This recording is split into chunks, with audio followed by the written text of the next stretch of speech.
Good afternoon. I'm Derek Bowman. I am the Carnivore Coordinator for the Oregon Department of Fish and Wildlife. Today we are announcing that we are concluding our cougar operations here in Zigzag because all information suggests that the cougar that was lethally removed last Friday was indeed the cougar that attacked and killed Diana Bober. On September 12th, which was a Wednesday, we deployed cameras on the trail where her backpack was found. 2 days later, a cougar was detected on those cameras. We sent out a hounds team and lethally removed that cougar and sent it down to the forensics lab in Ashland.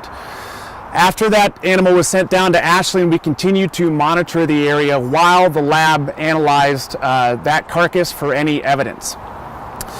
We first started off with cameras deployed at the backpack location on the trail, and then in the subsequent days we continued to increase our monitoring effort, adding more and more trail cameras to try to detect cougars in the area.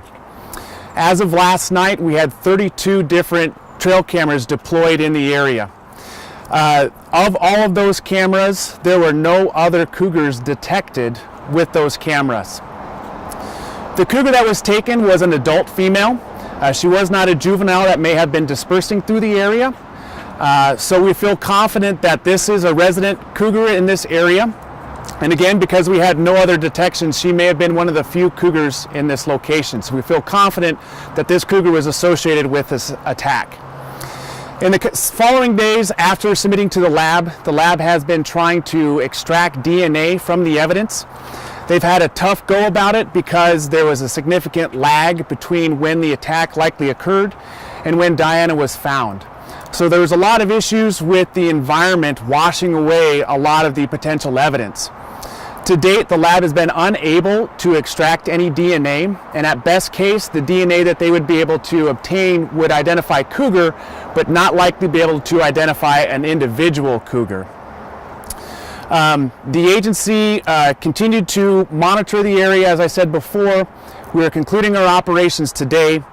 We are still getting information on the cougar that was taken, but the information that we have suggests that this animal was not ill. There was no reason that we can explain why this happened. This was an adult female. She was not emaciated. She had fat reserves on her organs, and certain tests like rabies came back negative. So we do not know why this occurred. But we still are certain that these types of events are incredibly rare. However, the odds are still there that anytime you have cougars in humans, something like this can happen. In the conclusion of this operation, we hope that this can provide some sort of comfort and comfort to the family and friends of Diana. We hope that this can provide some closure for them. We also need to acknowledge the number of partners that played very important roles in this process. The U.S. Forest Service, the Clackamas County Sheriff's Office, the USDA Wildlife Services, Oregon State Police, U.S. Fish and Wildlife Services, Wildlife Forensics Lab, and a number of private landowners in the area. And again, the agency wants to convey their deepest sorrows for the family and friends, and thank everybody for coming here today, and I can answer any questions now. Is it safe to hike this trail? It's important that anybody that recreates is understanding of the type of threats or things that they might encounter. But yes, this area, because we feel confident that we took the animal that killed Diana, so long as people that recreate in the area continue to be aware of their surroundings and know what to do when they encounter wildlife, yes, we believe that everything should be fine. Are all 14 trails back open? That's a question for the Forest Service. We don't know what the timeline is for opening up the trails and roads. Have you deployed other trail cameras just as a matter of course, or do you only do it when there's an incident? We are very familiar with deploying trail cameras for detecting wildlife, and each one of these cameras was deployed in a very specific location. We wanted to try and find funnels or bottlenecks where cougars are most likely to occur. So we looked at numerous maps. We looked at areas where they would be funneled, whether it's due to habitat, riparian habitat, or say a saddle along a ridge top. So this effort we kept increasing on a daily basis to where we had 32 cameras. Some of them were cell phone cameras, where we were able to get basically a text message letting us know what's on that camera, and that's what occurred last Friday, and that's what allowed us to respond so quickly. can I ask you exactly where this camera was? I'm sorry, I didn't see the release. So the camera that detected this cougar was right there at where the backpack was located on the trail. Okay, I wasn't listening, sorry. There was earlier discussion that it sounded like there had been evidence collected at the scene that had DNA and that would be used to pin to the cougar.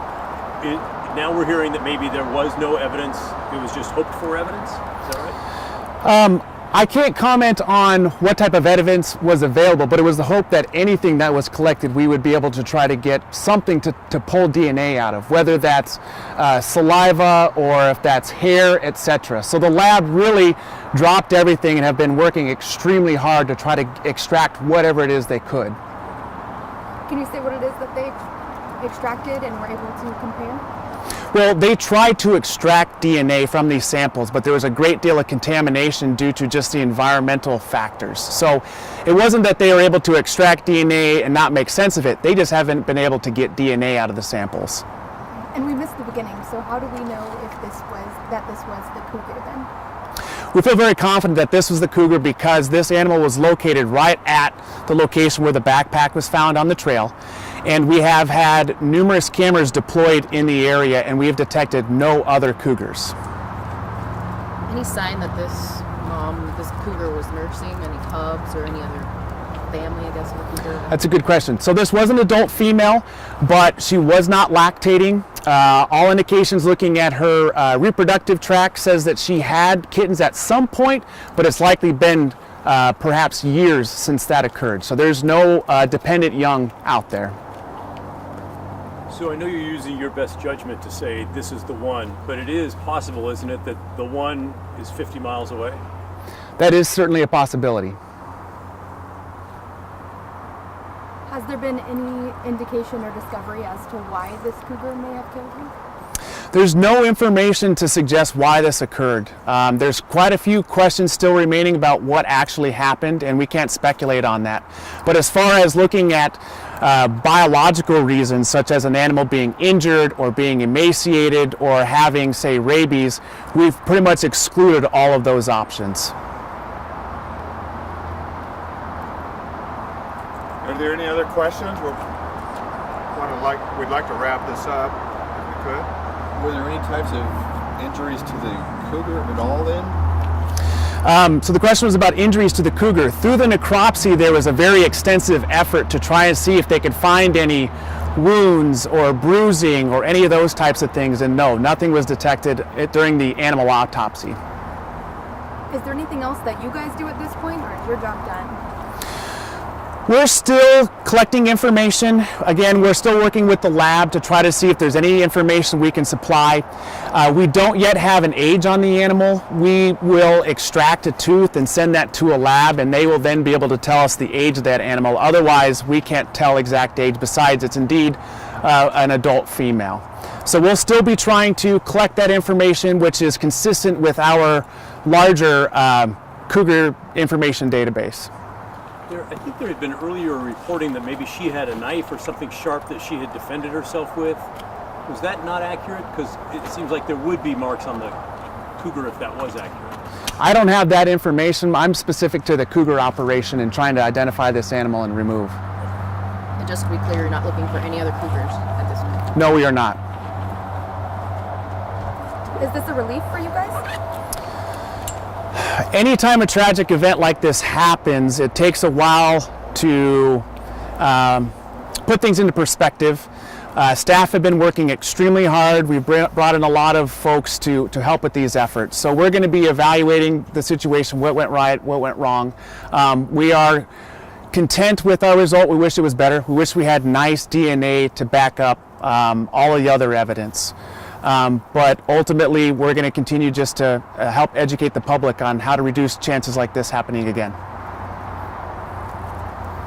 All right, I think we're going to end it right here. We'd like to thank everyone for coming. If you have any additional questions, you can reach out to Michelle Dennehy or myself. Thank you all for coming. Do folks happen to have any shots of the labs doing their work?